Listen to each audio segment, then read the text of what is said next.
my name is Jade and I am your Instructor Live trainer. Welcome to session 5 of your back care program. So I am inviting you to actually start standing today, but we are still going to be using the chair as a prop, okay? So what we're going to do is we're going to start facing the back of your chair. So I'm going to place both hands onto the chair. And then we're going to step as far away from the chair as you need to, feet hip distance apart, knees slightly bent. And we're going to fold forward so that your body is going to try to come parallel to the ground. Please be careful and make sure your chair is sturdy enough that it's not going to fall. From here, knees are slightly bent. Tailbone is lifted. So think about your coccyx. Tilt your coccyx up towards the ceiling. So you're really opening up through the back of the legs. You're letting the chest fall down towards the ground as the shoulder blades creep towards each other. Take a slow breath here as you pause, trying to open up through the back chain of the body. Now we've done seated cat and cow before. I'm going to invite you to do this standing. So bend your knees a little bit more generously. You're going to round the back, drop the chin to the chest as you curve through the spine, making that C shape. And then you go the other way. The belly drops down towards the ground as the eye line looks forwards and you tilt the pelvis even more. Let's do that again. So chin comes to the chest. You round the back, try and make a C curve through the spine for your cat stretch. And then drop the belly down to the ground, tilt the pelvis, eye line looks through and arch the back.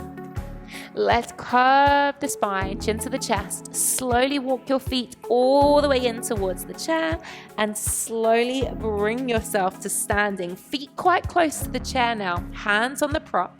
Soften the knees, roll the shoulders down the back and lift the chest. An assisted baby back bend here as you're arching through the back, opening through the chest. Try not to throw the head back. Let's find a neutral spine. Now we're going to release the chair for a moment, step back so that you're not going to hit the chair on your way down, okay? So we did a seated roll down. I'm going to invite you to do a standing roll down. Feet hip distance apart. Now we start with the chin coming to the chest. We roll the shoulders forwards and let the arms fall heavy. Bend the knees as generously as you need to as you roll your body down towards the ground. Please do not think about touching the floor. It doesn't matter. Let the arms dangle, let the head dangle. Lift your tailbone high, knees are bent.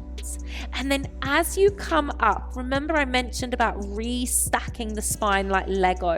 Keep the chin on the chest, rebuild your posture, vertebrae by vertebrae.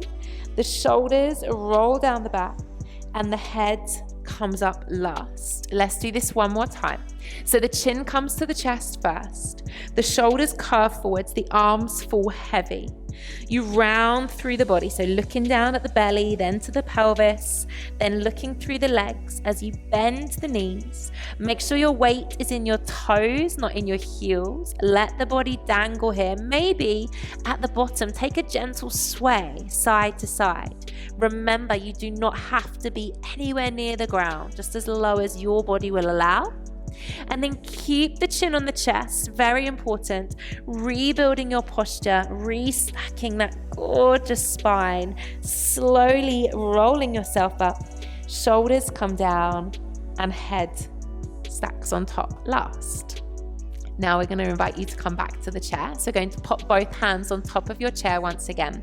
We're going to take an assisted triangle. So we leave the right foot where it is and we step the left foot back. Don't go too wide here because I'd like you to keep both legs straight, okay? Both feet are flat on the floor. Both feet are facing towards the chair, heels down, toes down. Now make sure you're not locking out the knees. So yes, your legs are straight, but try to soften the knees slightly as well. Don't put pressure through the joints. And then from there, I invite you to fold your body over.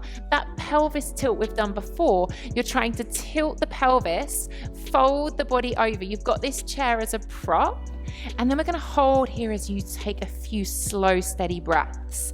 Now you're probably going to find your hamstrings, those muscles down the back of the thighs, are quite tight here maybe, feels a little bit intense, or maybe into the calves.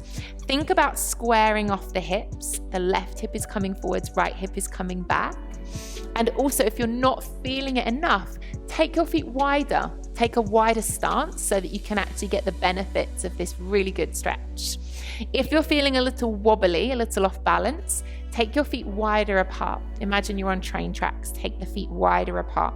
You might be able to bring the body down a little bit lower, but try not to collapse and curve into the back. Really try and lengthen and make space through the spine.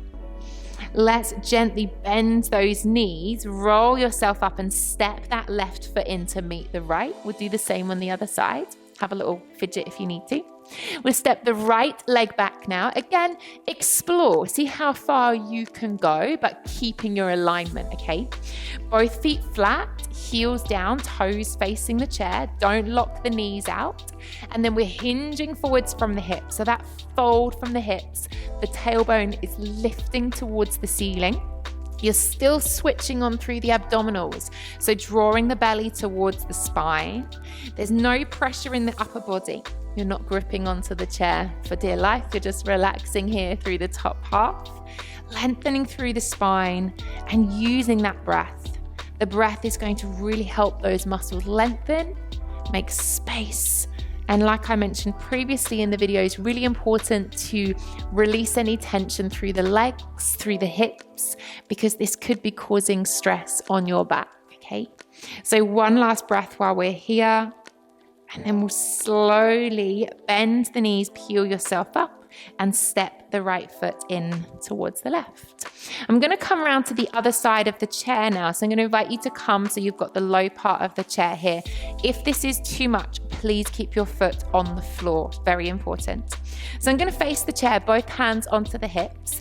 Now I'll start with the left leg. So I'm going to pop the left foot on top of the chair. Again, make sure your chair is sturdy, make sure it's safe. And like I say, if it's too high, keep that left foot on the floor. We soften through the right knee, so you're not locking out the right knee. And I might even flex the toes on the left foot. Once again, we're going to hinge from the hips. So I fold the body over, lengthening through the spine, drawing the belly button towards the back. So I'm engaging the core muscles to support the lower back, sliding the shoulders down away from the ears. And both knees are slightly soft. Don't lock them out. Now this is again quite an intense stretch through the back of that left leg. So don't go too far. You might find just having the foot on the chair is an achievement. You don't have to fold over if it's not comfortable for you. Now I'm going to peel the body back up and soften the left foot. Be careful, you might need to hold on to something or you might need to bring this foot down to change. I'm going to pivot, so I'm now opening my hips to face forwards. My left leg is still on the chair. The right foot is now facing forwards, hips are open, and again soften through the knees. Gently pop your left hand onto your left leg. Please don't push down and put any pressure there. I reach up and out of the hips with the right arm, same as we did seated in the previous video. We're coming into a side bend. So the right arm comes up and over to the top corner of the room, and you make space through the rib cage, down into the hip. Try not to let that right arm come in front of the face. Maybe take your eye line up towards the ceiling to ensure your chest is open. And then I'll slowly come back to center. Bring the right hand down. Please be careful as you softly bring that foot off the chair. We'll do the other side. So we're going to face the chair, both hands on the hips. The right foot now comes on top of the chair. Flexing the foot, so my toes are peeled back, left knee slightly soft, and we hinge forwards from the hips, lengthening through the spine. Using your exhale as you come forwards so that we really give this leg, the right side, time to open up, time to lengthen out. So a slow, steady breath while you're here. Try not to collapse in the back. And then we'll soften that right foot as we ease off. Maybe you need to hold on to something to change to the other side. I'm going to pivot on my left foot now. So the left foot is facing forwards and the right foot is down. Right hand rests onto the right leg, left arm reaches up to make space, and then we side bend up and over towards the top corner of the room. Try not to put pressure onto the right leg. Eye lines lifted up towards the ceiling so that the arm is open, and we're going deep into that side body stretch. Let's slowly bring that arm up, Please be careful as you bring the leg off of the chair, and then we're going to take a seat for the last little section. So I'm coming down onto the chair, sitting on my bottom. I'm going to put the feet flat, have the toes, the heels together. Going to bring your hands into a prayer shape. So the fingertips come together, the heels of the hands are together. We're going to take a twist. So bring your right elbow towards your left knee if you can. So I'm going to fold all the way over and bring the right elbow towards the left knee. Now I physically push my elbow into that knee, press the palms of the hands together so I can look past the fingertips and enjoy this lovely, it's called a chair squat twist. And obviously we're actually using the chair here as an assisted prop. So pressing the hands together, twisting out. This is a beautiful pose for the back. Easing yourself off gently. Be careful as you come back through center. We'll take it the other side. Right elbow comes across the body now. Press the elbow into the thigh. Keep the feet and the knees together. That will help keep alignment through the knees. Press the hands together. Don't be afraid to push the elbow into the thigh and push the hand into the hand so that you can twist a little bit further here. And then we'll slowly ease yourself off and gently bring yourself back to center. One last pose here. We're going to bring the right leg up. We've hugged the knee into the chest before. This time we're going to place the right ankle on top of the left thigh. We're making a figure 4 shape, this is called. So you've got a little triangle between the thighs. So keeping that right ankle rested on top of the thigh. And then from here, simply hinge forward slightly and see if you can feel this around the glutes, the big muscles in the bottom, the hips, all across the inner thigh, the hamstring, the groin. Figure 4 is a really powerful pose to come into if you're struggling with your lower back, with your sciatic nerve, and with the hips. So slow breath here. Be careful as you ease yourself off. Realign. We'll bring the left leg in when you're ready. We hugged that knee in before. And if it's accessible, popping the left ankle on top of the right thigh. Left knee is opening out. Hands are just gently rested down. And we hinge from the hips. So we're not collapsing the body. We're hinging forwards, lengthening the spine and trying to really open up into the left hip now. So gently opening through that left knee. A slow breath. Try and visualize space through the hips, the pelvis, and gently easing yourself up. Bring that leg off, and we will finish this practice. Inhale, sweep the arms up, and exhale, bring the arms down. That was your session 5. I hope you found it okay. I'll see you for our final session 6.